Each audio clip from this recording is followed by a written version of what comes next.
It's not just mine, his or her house. This is our house.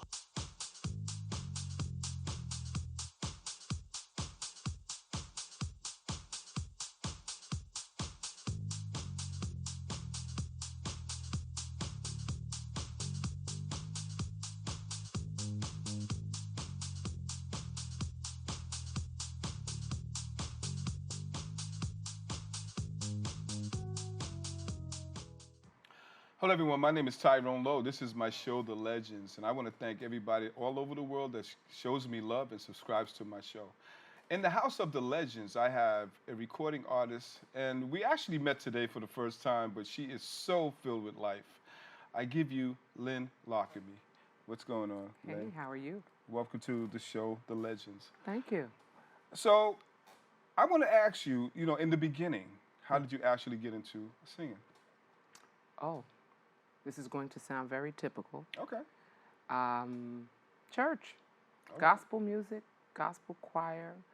But I would say my first influence was my dad. My dad could outsing most of the records Really? he played. Okay. And so listening to him and then mimicking what I'm hearing from him and the music that I'm hearing in my home and Right. falling in love with it. And then joining the choir as a little girl and aspiring to sing my first solo. That's where it all started. Okay. Got the bug. So how old were you when you started your first solo? Ooh, I remember it 7 years old. Okay. Yeah. Let me guess, in the church. In a church, Okay. church choir. So your father was actually a good influence to you as far as that's concerned? Yeah, As my far dad as- was, my dad's from a little town called Newton Grove, North Carolina, Okay. outside of Fayetteville. All right. And he was a police officer here in New York City. Okay. And he also owned a driving school, so he could give you a ticket and send you to jail. But, but Okay. so yeah, but he was a great singer. And Okay. my dad gave me some sage, wise advice. He said, "Stay out of that music business. It's a And what dirty happened? business." That's what he said. He said, "A dirty business, girl. Don't." And speaking of that dirty Yeah. business, did you learn anything from that as far as the dirty business part of it? Have I encountered the dirt came first? Okay. Mm-hmm. You want to talk about that? Well, you want to go there so fast? And why not? I would like to talk about my beautiful mama. All right now. Let's talk You about talk your about mother my first. daddy. We talk about my beautiful mama. Okay, let's My talk mama could not sing worth a damn. Okay. Okay. But she was an amazing mom. Okay. And great influence and the epitome of what a woman should be. Right. So I aspire to be just, if I could just be 50% of what she was to me. My mom was the first black vice president of international affairs for Bank of America on Wall Street. All right. So she's a little pioneer. There's a lot of history in your family. Okay. She's from a little town in Virginia, right outside of Charlottesville, Virginia. Okay. So did your father ever thought about looking at you to actually pass the torch to you in a sense of, the art of singing? No, my dad didn't want me to sing. My dad he wanted me to go didn't? to law school. Okay. Yeah. He told me straight out, go to law school. Okay. And but you kept singing anyway. What I did was I went to church every Sunday faithfully with my mom, and the bug was in me more than, I knew nothing of torts. I knew nothing of law. Right. I knew songs. I knew music. Okay. That was, of course, a lot more prevalent in the home and a lot more prevalent when you're in a church where the choir is singing and the musicians are playing, and Right. it's ingrained in you. But one thing I promised my parents was that I would be a college graduate. Okay. Neither one of them had the fortune of going to college, so Okay. I promised them that I would do it. And I would not formally start singing anything or start a career as an artist until I brought home a bachelor's degree. Okay. So after 4 years at the University of Virginia, I brought home a political science and an African studies bachelor's degree. Okay. And then I said, can I sing now?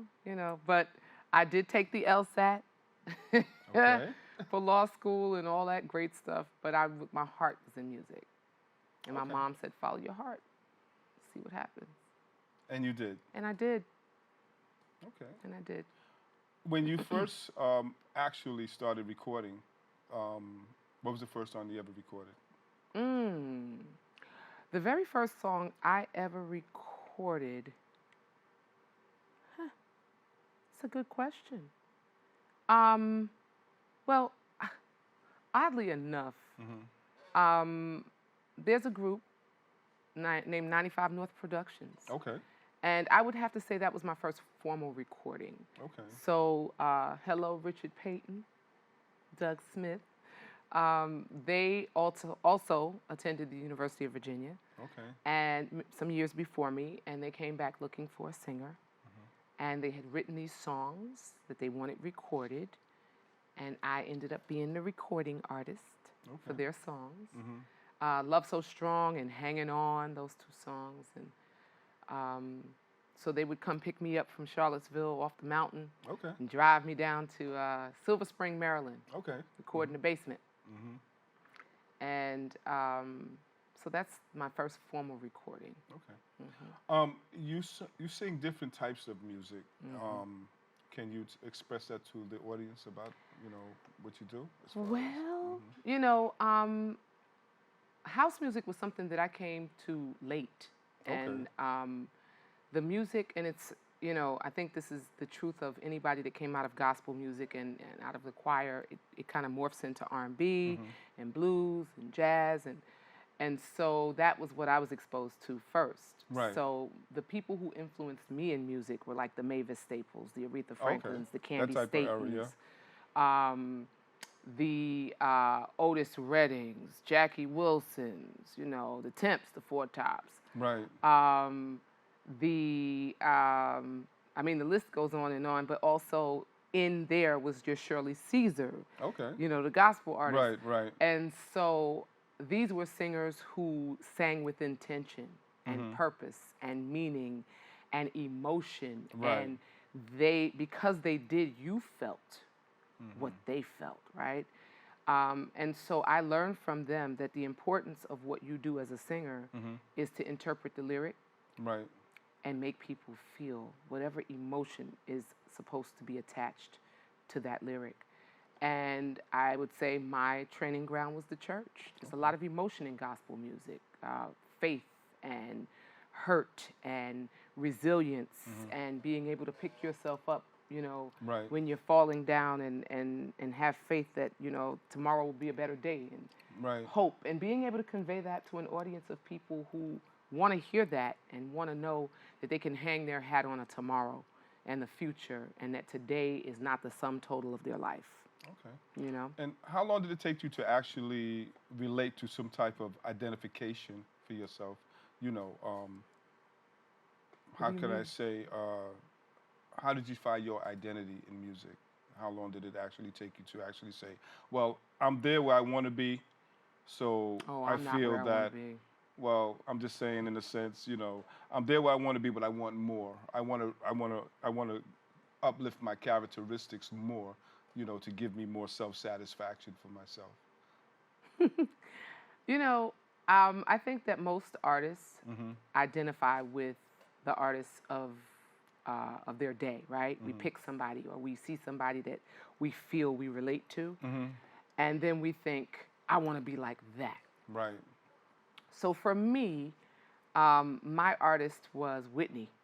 Oh, really? Whitney Elizabeth Houston, who I believe God just poured some kind of amazing talent. I mean, she was in line for vocals twice in heaven before she got here, And so I have an admiration for Whitney as a vocalist. Her choices were always beautiful choices. She didn't oversing a song. She conveyed the message. She established the melody, and then she blew your mind away with all of her tricks and all of, her beautiful range. Right. And she was graceful, Very, yeah. And so as a young girl, watching her, I wanted to be the girl in the evening gowns with the teardrop earrings and the 4-inch heels and the hair done well and the makeup done. And that was my era, that's the era I came up in. when I look at the artists that I admire, and there's an extensive list, they were always well dressed, always put together, right? An interview was a coherent conversation. And so that's what I looked up to, and Whitney was a little conservative, and I was conservative. And I'm not talking about the Whitney Houston that people who may have known her personally, Right. I'm talking about the image that she gave us, was that of a graceful lady, and that's the image I wanted for myself. And then you encounter Tina Turner and you go, wow. Yeah. Right? That's a whole And I different, that's speak like of an her- explosion, yeah? Yeah, I speak of her because we've lost her so recently. Right. But it took me many, many years to become comfortable with Lynn Lockamy, to actually wear a mini skirt. Oh, really? Yeah, and actually show my legs. And that's probably one of the biggest, like, I don't think there's a weekend that goes by when I'm doing gigs that I'm not in a mini dress now. Right, right. And I'm not doing Tina. And that's the crazy part. I would never have predicted me singing Proud Mary or River Deep, Mountain High or, Okay. you know, any of that. What's love got to do with it? But yeah. Okay. So what we're going to do, we're going to take a little break. All right. And we'll be right back. And with my guest, Lynn Lockamy. Stay tuned. We'll be right back. It's not just mine, his or her house. This is our house. My assignment, my calling is to inspire, uplift. You have to make sure your people are partying. All I want to do is just bring joy to the dance floor and watch people dance.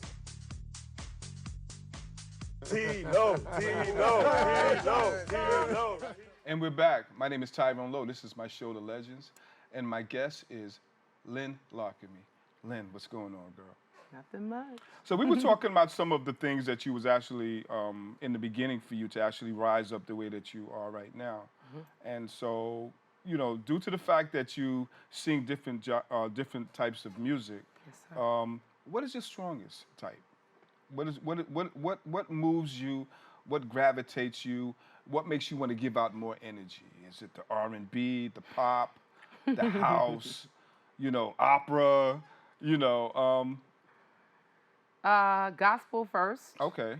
Moves me and if you ask me to name 10 gospel songs that are current, please don't, because I'll fail to do so. Okay. I have not been following gospel the way I used to, but I admire gospel singers first and foremost. I think they are the most amazing and creative singers I've ever seen in my life. Right. But if you say to me, you know, sing what you think you are most comfortable in and you can really navigate, I find myself in male ballads a lot. Okay. Right? So I find myself doing Otis Redding, like, which most people don't expect me to do. I've been loving you too long to stop now, but that's one of my one of your songs. I love favorites? that song. Yeah. So that's Love like the Otis. soul type of. Soul and R&B. Right. That's me. You know, when you give out this energy to people when you're actually singing, what do you want to receive back? Now, some people go by crowd reaction or and things like that. What's yours? You know, the one thing that I have to say before I even talk about that is that there is no audience too small, Okay. right? And I'm giving to that audience everything that I would give to, let's say, the largest audience, right? So I sing everywhere. Corporate events, private parties. I did, you know who Bill Belichick is? No, not offhand, no. New England Patriots, Okay. the coach for the Patriots. I did his son's wedding Okay. up in Nantucket. And so the parties can be pretty expansive and amazing. And to have him come and say, "You doing Proud Mary tonight?" Really? Wow. That's amazing. That's amazing. But I am, I give that same energy off when I go into nursing homes. Okay. Because I will do the Bill Belichick wedding and then turn around and go to a nursing home and sing for my elders and Okay. sing in hospitals and ring through the hallways and the staff is coming down the hall trying to see who is this girl singing Celine Dion at the hospital. And so it doesn't, none of that will change because of the audience.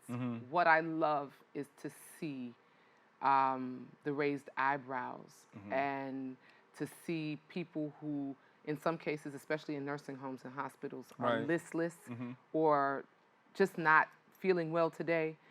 And then you see, like I did Bésame Mucho the other day. I was at a nursing home and I sang Bésame Mucho. And this woman just, she perked up and she just started singing with me. That Really? Okay. is the most gratifying thing, right? To know that you can touch someone with a song. So yes, I love an energetic crowd, but I also love to know that I can go to a hospital and make someone feel better today. That is so epic. You know, and how long have you been actually doing this, as far as, you know, giving away that type of rewards to them? At the nursing homes, Yes. or good Lord, it's been some years now. Okay. It's been some years now that I have actually gone into nursing homes. There's one particular hospital in Brooklyn I take a band in every Christmas, and we rock the hospital Oh, wow. for Christmas. And so they turned it into the staff party. They're so selfish. Really? It went from being the residents' party to being the staff party. So now some of the residents get to come, but it's really for the staff. And I bring the band in and we lay into them. We lay into them with some good Christmas carols, but we turned it into a party. So, Lynn, when did you actually take it seriously to say, well, listen, this is going to be a passion, and I really want to take it into a long stretch, you know, and really, really, really succeed with this? my parents would tell you this was a serious kid. Okay. Anything I put my mind to, I wanted to do it, and I was determined, and I didn't like to do things halfway. Right.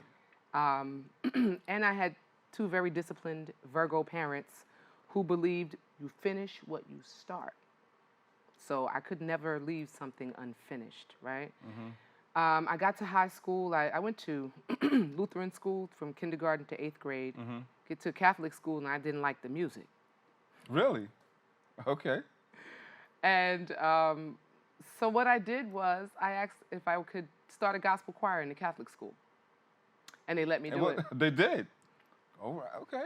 How did that work out? It worked out fine. Brought a piano player into the, and next thing you know, we're singing at the masses. They were the hottest masses you ever attended in your life. Wow. But That's I say amazing. that That's that amazing. because I knew then that I loved music, and it was one of my callings. It was something that came naturally. I wrote a song for a gospel choir as a child.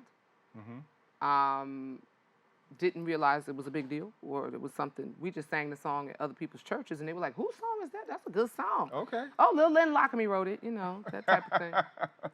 So you were reputized already? Locally, Okay, you know. okay.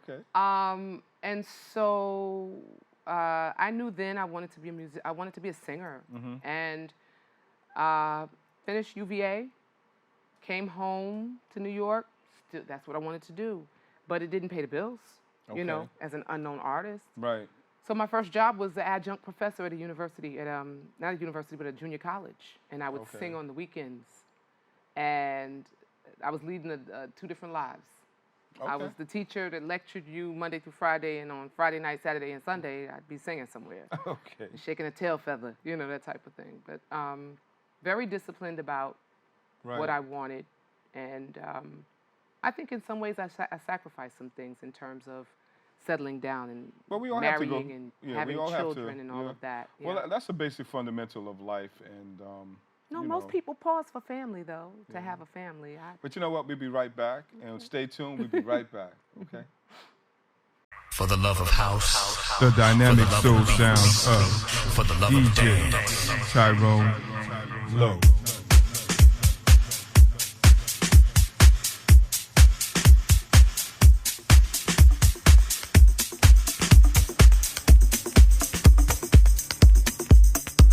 DJ Tyrone Lowe.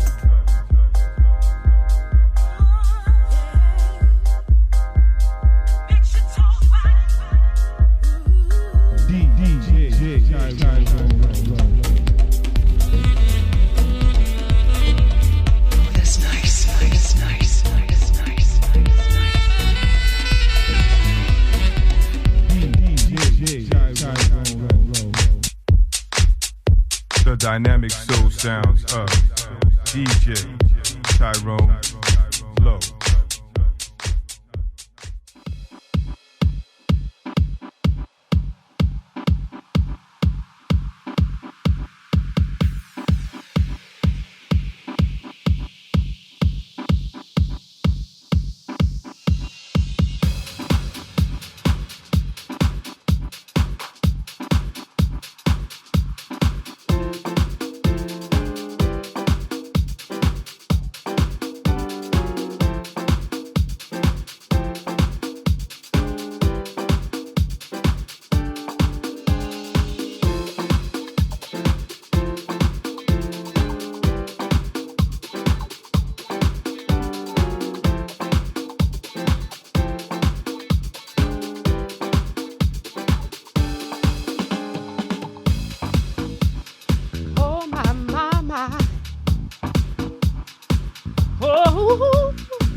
Listen,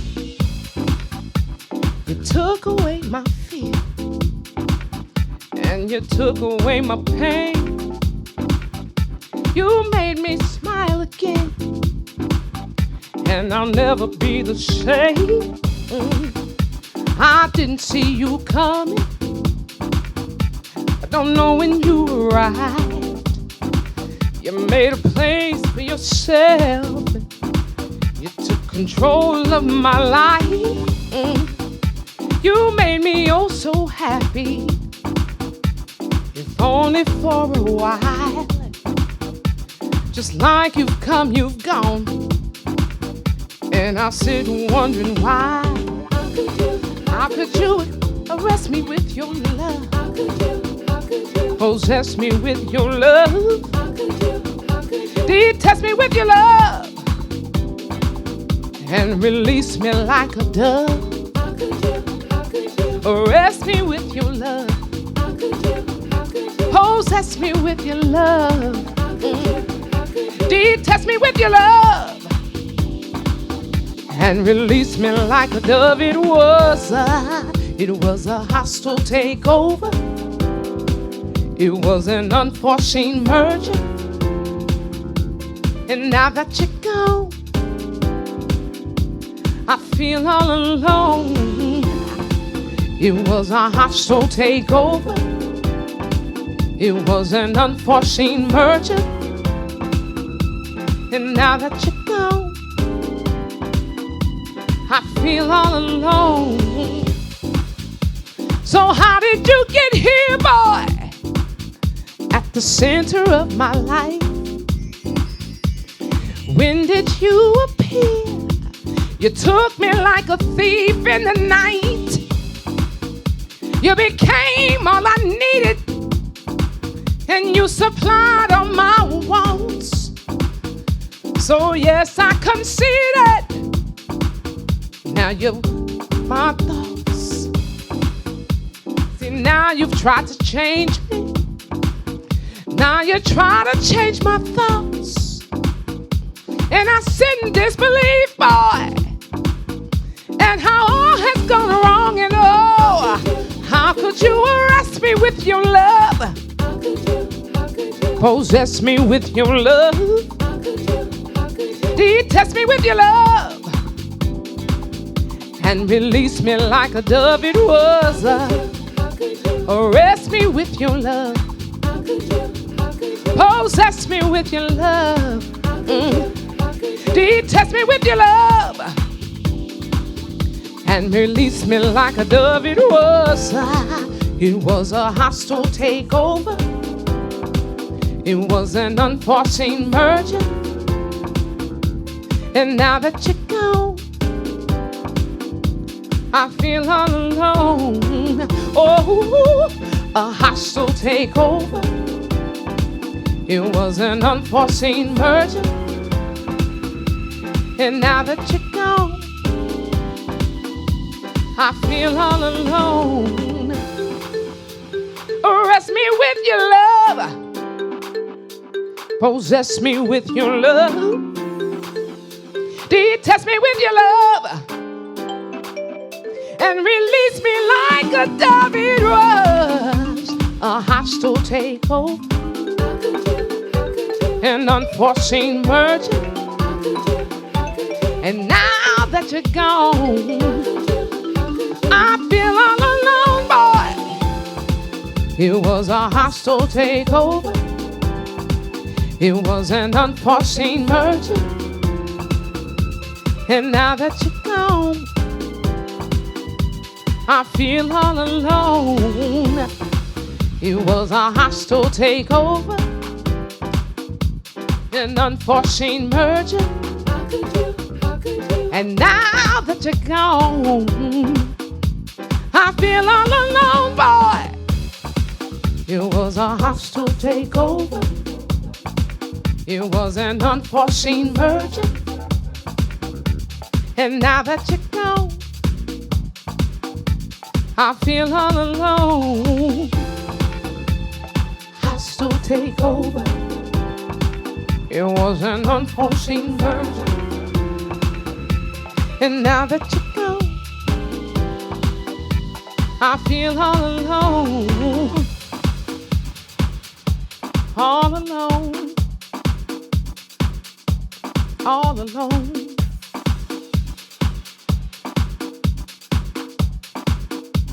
I feel all alone, boy. It was a hostile takeover. It was an unforeseen merger. And now that you're gone,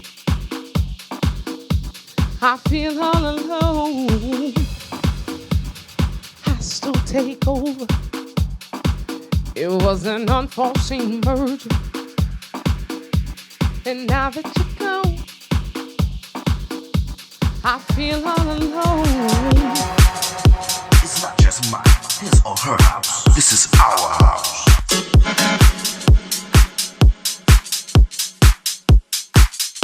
We got some fun people in the house tonight.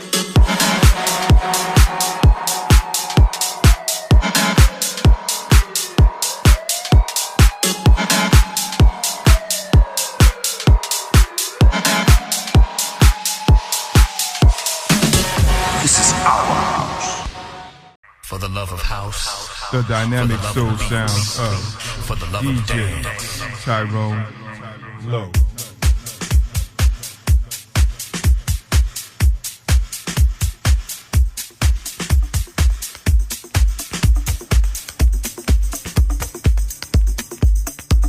DJ Tyrone Lowe.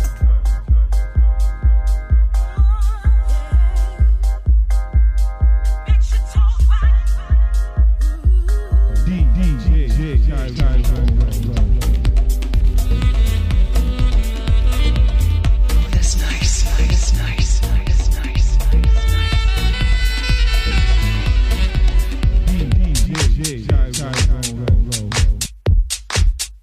The dynamic soul sounds of DJ Tyrone Lowe.